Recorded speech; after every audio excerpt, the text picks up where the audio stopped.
Hi friends, good morning. Happy Sankranti ಮತ್ತು happy pongal. ನಮ್ಮ ಅತ್ತೆ ಮನೇಲಿ ಪೊಂಗಲ್ನ ಆಚರಿಸೋದು, ಹಾಗಾಗಿ ನಾವು ಇವತ್ತು ಪೊಂಗಲ್ ಆಚರಿಸ್ತಾ ಇದ್ದೀವಿ. ನೈಟೇ ಕಡಲೆಬೇಳೆ ನೀರಲ್ಲಿ ಹಾಕಿಟ್ಟಿದ್ದೆ ಒಡೆಗೆ. ಒಂದು ಕಡೆ ಪೊಂಗಲ್ ಬೇಯಲಿಕ್ಕೆ ಇಟ್ಕೊಂಡು ಇನ್ನೊಂದು ಕಡೆ ಕಡಲೆಕಾಯಿ, ಅವರೆಕಾಳು, ಬೆಲ್ಗೆಣಸು ಮತ್ತು ಆಲೂಗೆಡ್ಡೆ ಎಲ್ಲ ಒಂದು ಕುಕ್ಕರಲ್ಲಿ ಬೇಯಕ್ಕೆ ಇಟ್ಬಿಟ್ಟು, ಇನ್ನೊಂದು ಕಡೆ ರೈಸ್ ಇಕ್ಬಿಟ್ಟು, ಇನ್ನೊಂದು ಕಡೆ ಎಲ್ಲ ಥರ ತರಕಾರಿ ಹಾಕಿಬಿಟ್ಟು ಸಾರು ಮಾಡ್ತೀವಿ.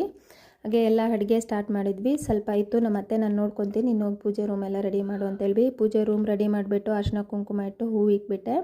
ಹಾಗೆ ಮುಂದ್ಗಡೆನೂ ಹೋಗ್ಬಿಟ್ಟು ಎಲ್ಲ ಕ್ಲೀನ್ ಮಾಡಿಬಿಟ್ಟು ಅರಿಶಿನ ಕುಂಕುಮ ಇಟ್ಟು ಹೂವು ಇಕ್ದೆ. ಅಷ್ಟೊತ್ತಿಗೆ ಹಸು ಬಂತು. ಹಸುಗೆ ಸ್ವಲ್ಪ ಊಟ ಕೊಟ್ಬಿಟ್ಟು ಸೂರ್ಯ ಭಗವಾನ್ಗೆ ಪೊಂಗಲ್ ಇಟ್ಬಿಟ್ಟು ಪೂಜೆ ಮಾಡ್ತೀವಿ. ಹಂಗಾಗಿ ಅಲ್ಲೊಂದು ಸ್ವಲ್ಪ ರಂಗೋಲಿ ಹಾಕ್ಬಿಟ್ಟು ಹೂವು ಹಾಕಿಟ್ಬಿಟ್ಟು ಬಂದೆ.